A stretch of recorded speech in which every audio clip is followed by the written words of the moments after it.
Ayan, we're live. Hello comics people. Ako si Mel Kasipit and welcome to Indie Comics Podcast Live. Ayan. So kung napanood nyo yung earlier episode kaninang 11 a.m. with Bambi and Olan, thank you sa panonood. Ngayon, 2 p.m. meron ulit tayong live with very special guest, Zed Paraiso. Ayan. Welcome to the show. Ayan, welcome Zed. So si Zed ay taga Olongapo. Ayan. At ang ginawa niyang comics ay yung Lightning Z. Ayan.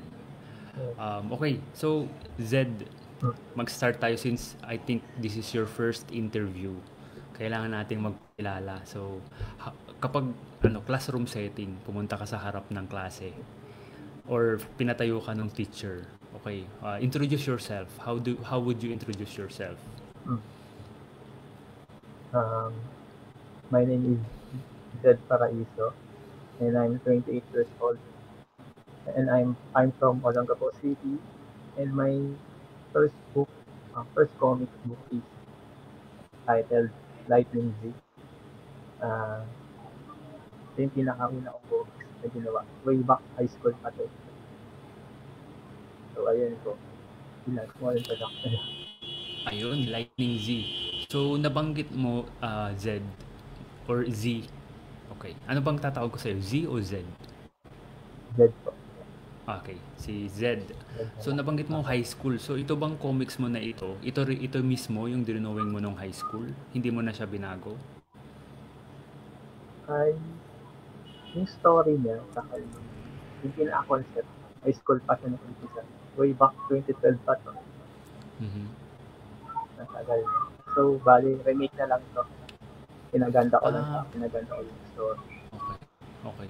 So, yung ginawa mong high school, mas in-improve mo pa para mailabas na mas maganda yung drawing. Okay, sige. Yun nga, nabanggit ko sa tayo mag-umpisa, gumawa rin ako ng parang ganito yung mukha. So, battle manga. Nung nabasa ko tong ginawa mo, talagang nakita ko na heavily inspired siya ng battle shonen manga. Ano yung mga comics na yon na fina-follow mo at na-inspire kang gumawa ng sarili mong comics? Actually, yung bata kasi ako, anime talaga yung pinaka-favorite ko. Saka yung mga cartoons. So, Naruto, yun yung pinaka-inspired ako gumawa ng battle shonen manga. Actually, yung manga nga, hindi ko pa alam yun. Anime lang talaga. Nanonood lang ako sa TV.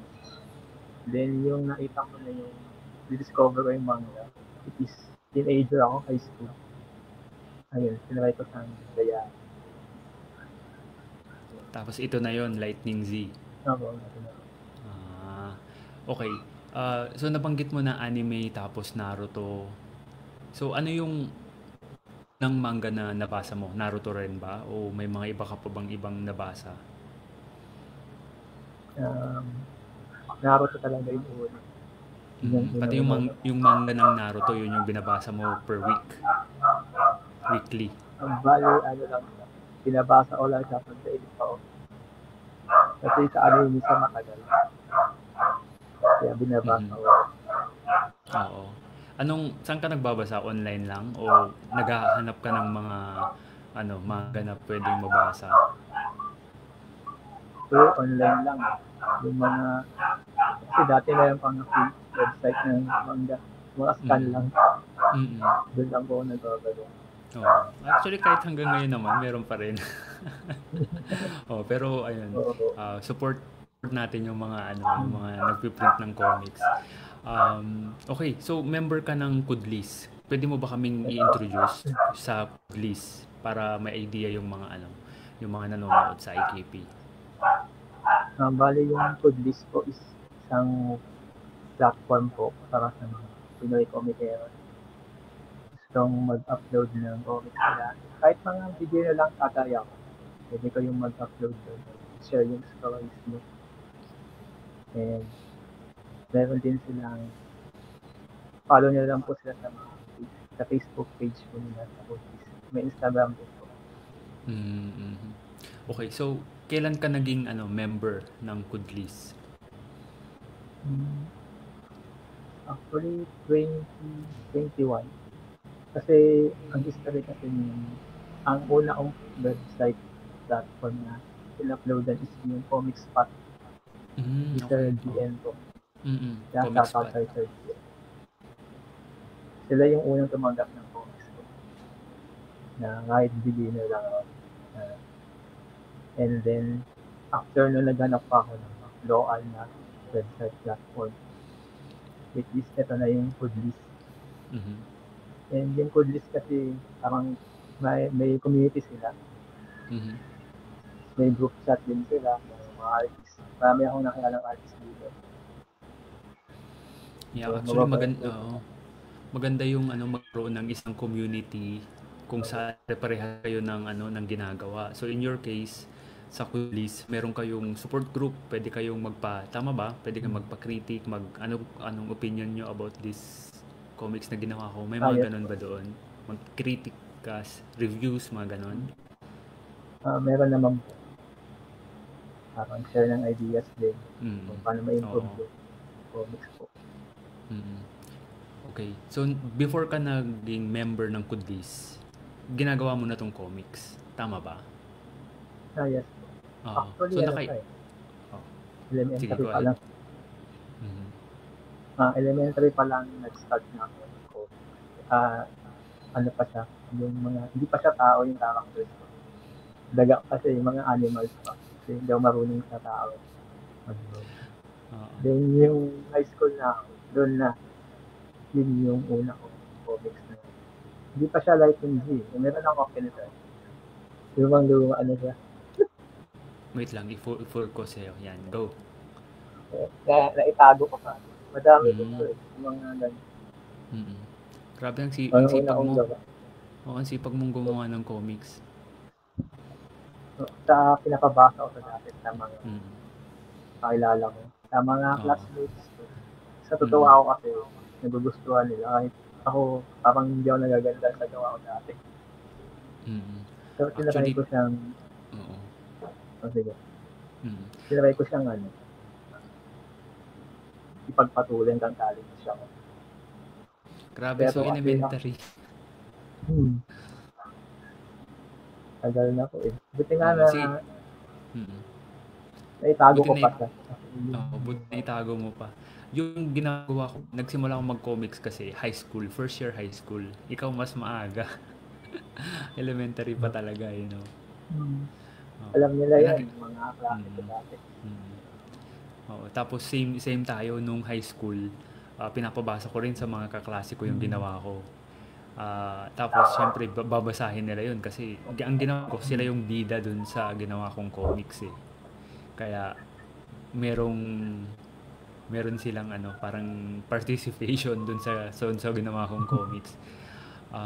So I assume self-taught ka sa paggawa ng comics, tama ba? Opo. Talagang trial and error.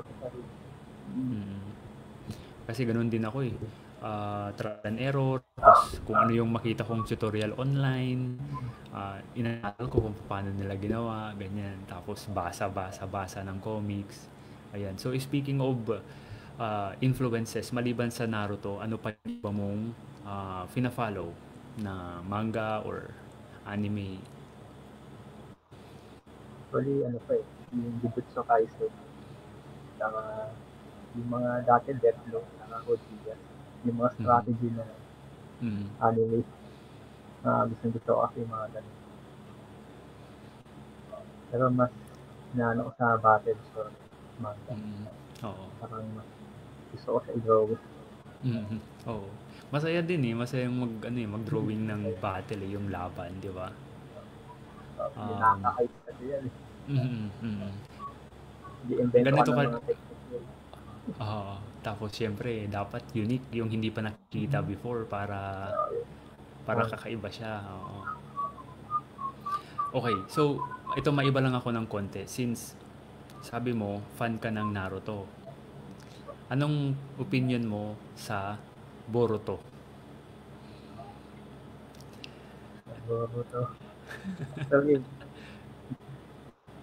Wag sana may mag-tweet sa akin, pero ayoko kasi yung dating yung Boruto na parang yung Naruto kasi yung OG talaga. Parang naghirap talaga si Naruto para maging Hokage. Yung ninja, di Boruto kasi parang ang bilis-bilis na lang. Ang lakas na agad. Tapos Mhm. may gadget pa siyang ginagamit. Saka yung sa Boruto parang hindi na siya ninja. Parang naging Dragon Ball sila. But, Mhm. ang lalakas na nila. Oo. Lalo yung mga Actually, hand signs. oo. Kunai Sakuragi. Pero binabasa mo pa rin kahit na hindi mo siya masyadong favorite kumpara sa Naruto. Pumipili lang ako ng after anime episode na lang. Yung pinanood ko lang dun, yung kay Naruto yung Sasuke na laban. Mhm. Actually, sila lang talaga Maganda. pinanood ko. Oo, maganda, Yung no? certain episode, after nun, hindi ko na pinanood. Ayun. Ito, may iba naman ako. So, ang first na influence mo, Naruto. Pero, paano paano ka na-introduce sa Pinoy comics? Yung actually yung elementary lang. May binibigay sa amin mga educational magazines. If familiar ka sa pagkokolektahin mo dapat sila, kailangan impleto, tapos yun yung clearance mo. So, meron akong nagusto ang magazine doon na title is Gospel Comics. Okay. Yung Gospel Comics kasi siya, doon ako na-introduce sa comics. Tapos, biblical siya, about, yun. Basta siya, nagustuhan ko siya.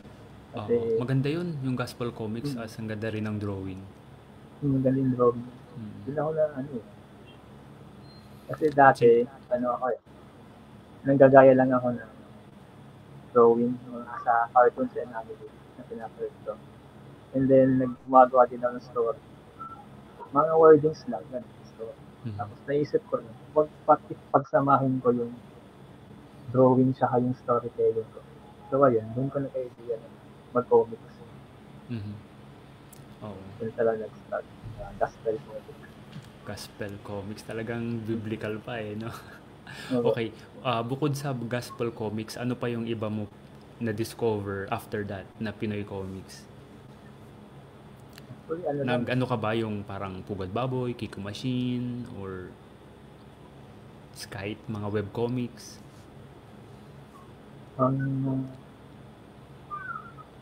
Sa mga dyaryo, actually, doon ko nakita rin yung comics. Yung mga one shot na panel na yung mga tatlong panels lang na nakakatawag comics sa newspaper. Doon ko rin nalaman yung sarili ng mga newspaper dati. Hindi uso-uso kasi yun. Oo. Yeah. Actually, ako din, noon, pangarap ko talagang maka-penetrate sa dyaryo, yung makagawa ng sarili kong comic strip. Nagawa ko naman sa Maricois. Pero, yun, medyo sayang lang na ngayon hindi na masyadong sikat ang dyaryo. Kukunti na nagbabasa eh. Lahat nag-shift na sa online. Ayan. Yan, ginigreet ka ng Kudlis, Go Z. Thank you. Full support ang Kudlis community. Why do you think it's important na magkaroon ng community ng mga creators or comics creators na similar yung hilig na comics at paggawa ng comics? Yung importante, medyo Yeah, bakit kaya sa tingin mo yung importansya ng pagkakaroon ng community ng mga comics enthusiast creators? Yan. Para siguro mas ma-improve yung paggawa mo ng comics. Ayun po. Una siguro yung ma-improve yung comics art styles or yun. Then, mahalaga din kasi yung may mga kaibigan, artist din. Kasi kayo yung magkakadayaman. Diba parang ma-arrate ka sa kanila kasi yun din pinagdaanan nila. Yung hirap na pagiging artist. siyempre. And then, actually, minsan pag may mga activity din, masaya din. Community. Kumbaga lumalabas yung hindi nga naman din artistic na talaga. Yung activity sila community. Ano yung mga activities na yun dun sa Kudlis group? Actually, ano siya parang story competition. Actually, hindi pa nga ako nakakasali dyan. Kasi busy ako. Meron silang certain team na nilalabas. And then, may mga prizes siya if ma-place ka. So, maganda siya. Kung kasali kayo sa mga contest ako. Mapapractice yung mapapractice yung paggawa mo ng story, saka pagdodrawing, ganyan. Maganda siya. Busy lang talaga ako. Oo. Medyo ganyan talaga, medyo busy. Actually, mahirap talagang gumawa ng comics sa totoo lang. Kaya sobrang kudos sa mga gumagawa ng comics. Paano ka gumagawa? Traditional o digital? Traditional. Bali, sa papel muna. Tapos i-scan mo lang. I-edit mo na sa computer. Talagang purist na pen and paper, scan. Bakit? Ngayong very accessible na ang digital, bakit mas pinili mo yung traditional? Kasi yun yung nakasanayan ko nung una. And yung unang drawing kasi ng Lightning Z, talagang traditional talaga. So, tinry ko din mag-digital. Mag-iiba na yung tsura niya yung art style. Parang wala na yung hagot na mga ballpen na. Parang mag-iiba na yung tsura. Parang mas nagustuhan kapag mag-traditional.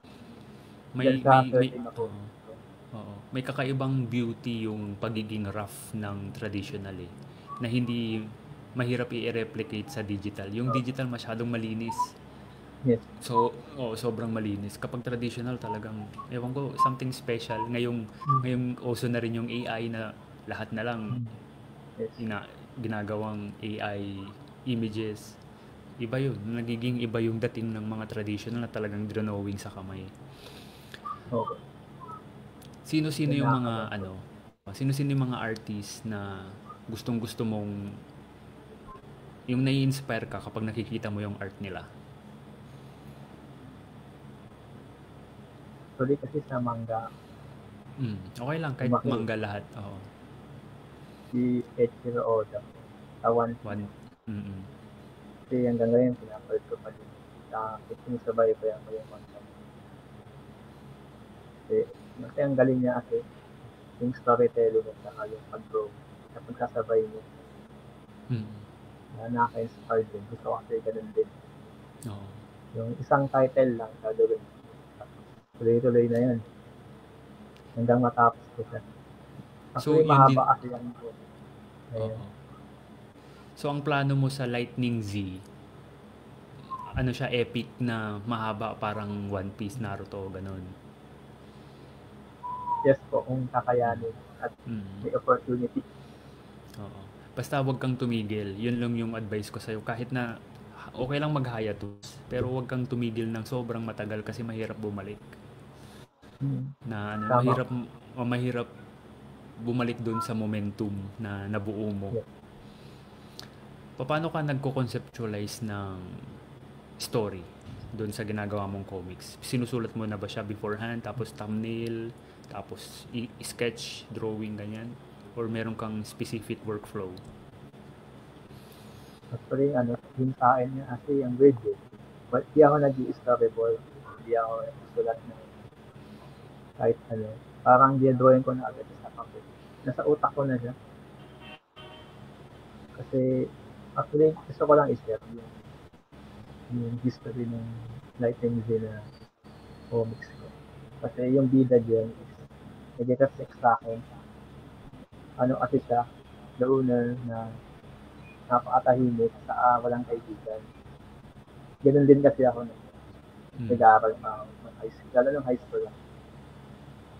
So, yun na nag-inspired ako na gawa ng comics na nakaka-relate sa akin. yun yung naging motivation ko na gumawa ng comics. Yan, yung character na yung Gizando. Oo. Kasi naka-motivate gumawa ng comics pag naka-relate siya sa character mo. Kaya, yun. Yung main character loosely based sa sa sarili mo. Yes. Kaya din siya Lightning Z. So yun yung main ng power niya. Oo. Ano yung plano mo dito? Magsiguro hanggang kailan kaya ito? Nabuo mo na ba yung storyline? Yung ending? Meron ka na ending na pupuntahan? O hindi mo pa alam? Masusurpresa ka rin? Actually, mayroon ng ending yan. Pero depende, kasi ako minsan, sa mga experiences ko din, naapektuhan yung storyline ng gawa. Halimbawa, nalulungkot ako or may masama nangyari. Parang naiiba yung, magiging masama din yung nagiging scene ng story. If maganda naman yung patutunguhan or maganda man nangyari sa akin, magiging maganda din yung ending. Parang nakasalalay sa mood ko. Kung ano yung storyline niya. Ayan. So, paano mo pinasok yung sarili mong flavor dito sa paggawa mo ng, kasi ang dami na, marami ng battle manga, marami ng action, anime. Anong unique dito sa ginawa mo na sa'yo lang? Parang ikaw yung nag-introduce. Ano yung unique na nilay mo dito sa gawa mo? Yan nga yung mahirap kasi ang dami ng gawa ng battle. Siguro yung unique na iisipin. Kasi actually yung Lightning Z is biblical yan. Yung setting niya, nasa end times siya. Kung babasahin yung mga iba. Inspired siya sa yung pasama ng mga tao. Kaya may power of darkness yan. And then yung power of light yun, parang na-counter niya yung darkness. So parang yung power system niya is telling each other ka. Parang very balanced lang. And yung experiences ko din minsan nakaliwan ko rin dyan sa comics. Para maging relatable. Kahit na ang battle ito, meron pa din real life experiences. Oo. Yeah. Pero masaya sigurado kapag ang magbabasa nito, mga bata, matutuwa sila kasi action. Yun yung gustong-gusto nila eh. Yun din ang gustong-gusto ko nung bata ako eh. Medyo, nung kapag mas tumanda na, syempre, yung taste mo magbabago rin. Pero kapag bata ka, gusto mo yung yung action, sabog, power. Ayun. Bukod sa Lightning Z, may ginagawa ka pa bang or focus ka lang talaga sa Lightning? Dito lang po ako focus Lightning Z lang. Wala na akong ibang comics na ginagawa. So lahat ng ideas mo dito mo na talaga ibubuhos. Diyan na talaga lahat. Okay.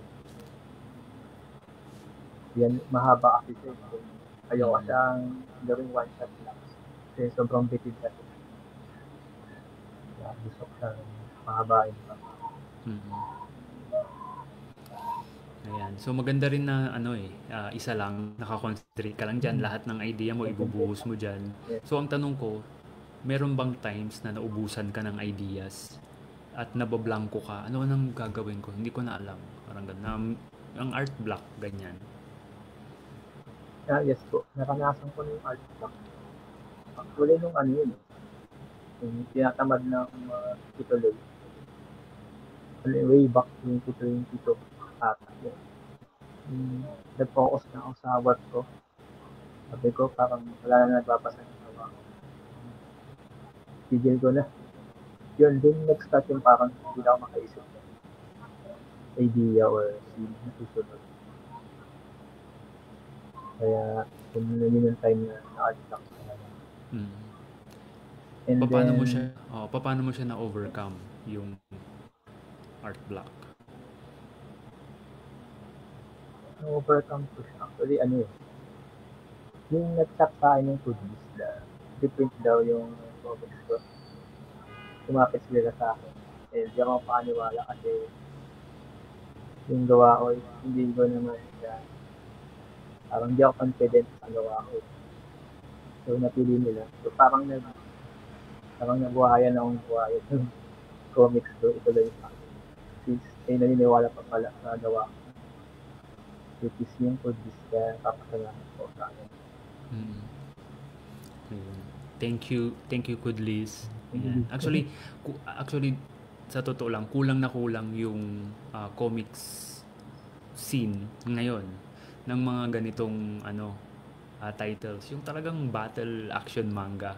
Kasi kung pupunta ka sa mga convention, ang makikita mo doon iba-iba eh, o autobiographical kanyan or adventure, ibang style, pero ito talagang sayo battle manga na parang Naruto, One Piece, ganyan. Na kukunti na lang actually yung gumagawa. Kaya, ayun, tuloy mo lang kasi maganda yan. Saka over time, makikita mo yung improvement ng art mo, makikita mo yung improvement ng storytelling mo, at matutuwa kang balikan yung mga ginawa mo noon. Bukod sa'yo, sa Kudlis community, may mga iba pa bang katulad mo na gumagawa ng parang ganito, battle manga? Battle comics. Yes po. Meron ako nakikita. Pero parang hindi nila naitutuloy. Hindi kasi mahirap kasi itong genre na ito. Madaling magsimula. Mahirap yung i-sustain. Kasi madalas kong makita yan noon nung nagsimula ako sa comics. Comic-Con, Comiket, ganyan. May makikita kang title. Ang ganda ng first issue. Second issue, meron pa. Third, tapos biglang mawawala na. Yung iba first issue pa lang, tapos susunod wala na. Konting-konti lang yung nagtutuloy. Kaya nung nakita ko yung gawa mo, tapos nakita ko yung sample pages, sabi ko, ang kapal na nito, marami ng pages. So, ang sipag nitong gumawa. Tapos nakikita ko nga rin, tulad ng sinabi ko kanina, nag-enjoy ka dun sa ginagawa mo. Mafe-feel mo yun habang binabasa mo yung page. So anong pwede mong ma-advise doon sa mga creators na gustong gumawa ng ganitong comics at ma-sustain nila yung gawa ng ganitong comics? Ma-advise ko lang actually as a beginner na comic artist. Siguro don't be discouraged. And kailangan, kasi ako mahihiyain kasi ako. Marami lang kasi ng mga comic artists dito. Mahihiya silang post online. Ganyan din ako. Parang one time na pinapangan ko na. Labas ko na kaya sa online. And then, kailangan nila ng courage lang talaga na i-post siya. And kailangan hindi ka din mag-drawing. Masipag ka din mag-drawing. Kasi pag huminto kasi mawawala yung focus mo yun. Natama rin ka na. So, ma-advise ko lang din huwag kayong mahihiya kahit parang ang pangit pa yung gawa nyo. And then, mapapangitan pa nga din ako. Kaya, gusto ko i-improve pa rin ito. And, okay lang yan kasi nag-uumpisa pa lang. May improve pa yan. Kaya, at makakakita rin kayo ng audience nyo, yung readers nyo. Mamomotivate kayo kasi hindi mo nagbabasa naman. Yeah. Diyan papasok yung community, yung community ng Kudlis at yung iba pang community na nagpo-push forward sa mga gumagawa ng comics. Nabanggit mo kanina na i-print na itong comics mo. Kailan siya unang lumabas in printed form? In printed po. Kailan siya unang na-print? 2021 ata. Ano pa siya, soft bound pa siya. Ito siya, kahit ako. Ito siya eh. Yan. Volume 1. And volume 2. Sa ano siya, soft bound pa lang. So, bali yung book na yan, pinagsama na siya, tapos na yung chapter. hardbound na yung ngayon. Okay, so yung ilalabas nyo sa pick-off, hardbound. Tama ba? Nakaka-excite. Nakaka-excite naman. Oo. Nakaka-excite yan. Kung na pick-off, nandun ka pa o wala kayo nun? Sa may podium. Ano pa? Yung last year na pick-off, nandun ba ka sa podium? O first time yung mag-pick-off this year? Yung food business, last year meron po sila. Pero wala pa yung gawa ko. Yung dito po. So first time na na lalabas yung comic mo sa pick-off this year. Dito po. Sayang naman kung wala ka doon, dapat nandun ka. Mapirmahan mo yung mga kopya. Yeah. Hello? Ayan. Narinig mo ako? Medyo maano yung project kanina. Okay. Baka yung internet. Yan. Sayang naman sabi ko, sana nandun ka para mapirmahan mo yung mga copies. Yung last na print ko. Kasi layo ko. Ang hirap kong bumiyahe. Baka hindi ako mabot ng pas. Gabihin ako. Oo. Ayun nga, medyo malayo-layo eh. Pero masaya. Actually, masayang mag-convention. Nasubukan mo na ba na pumunta sa mga comics convention? Kahit Comic-Con, Comic-Con, or... hindi pa. Hindi pa nga eh. Nakakalungkot na eh. Hindi pa experience. Oo. Ibang feeling yung makita mo face-to-face yung mga nagbabasa ng comics mo, mag-hi sila sa'yo, magpapapirma. Nakakatuwa din. Okay. Yung pipirmahan mo yung magpipirma ka sa libro. Ayun. Masaya sa feeling. Okay. So, maraming salamat Zed sa pagpapunlak sa interview. So, na lang, final question. Saan pwedeng mabili or makita yung mga gawa mo? So, bukod sa pick-off, kung halimbawa, mga nanonood ngayon na hindi makapunta sa pick-off, saan nila pwedeng bilhin yung mga gawa mong comics? Pwede sa Shopee, sa Foodbiz, hanapin nila yung Foodbiz na Shopee. Nandun na yun eh. Saka kung gusto nyo i-follow and like yung comics ko na Lightning G, search nyo lang sa Facebook at Lightning G the series. And then, lalabas sa yung Facebook page ko. And then, meron din akong mga chapters. Mahaba na yun, hanggang chapter 18, 19. Sa Foodbiz website. So, hanapin nyo lang yung Lightning G. Naka-upload din kung gusto nyo basahin. Kasi bitin yung hardbound na nilalabas namin hanggang 7 chapters lang. So kung gusto nilang ituloy pa, nandun siya available. Nandun sa Foodbiz website. Maraming sipan. Ang sipag mo talagang gumawa. Okay. Ano yung gustong-gusto mong pag-usapan pero hindi ko pa na itatanong? Meron ka bang topic na gustong discuss or i-open up pero yan, hindi pa natin na o-open kanina? Parang nasabi ko naman na. Ayun. So sobrang sobrang nakaka-inspire nitong ginawa mo. Yung art style, walang problema diyan. Ang importante yung sipag sa paggawa ng comics kasi may improve yan over time eh. Kahit na gaano ka kagaling, kung ang kaya mo lang i-drawing ay isang page lang, hindi ka makakatapos ng comics, di ba? Ayun. So, yun. Yung comics na Lightning Z ay mabibili nyo sa Philippine International Comics Festival 2025 sa July 5 to 6, Saturday and Sunday from 10 a.m. to 8 p.m. sa Megatrade Hall 2 SM Mega Mall. Ayan. So watch out for the live interviews happening during the Pick-Off 2025. Okay. Again, thank you very much, Zed. Sobrang inspiring comics mo. I can't wait to get my copy ng gawa mo. Pero sana nandun ka para mapapiro ko. Siguro next time. Sa next time.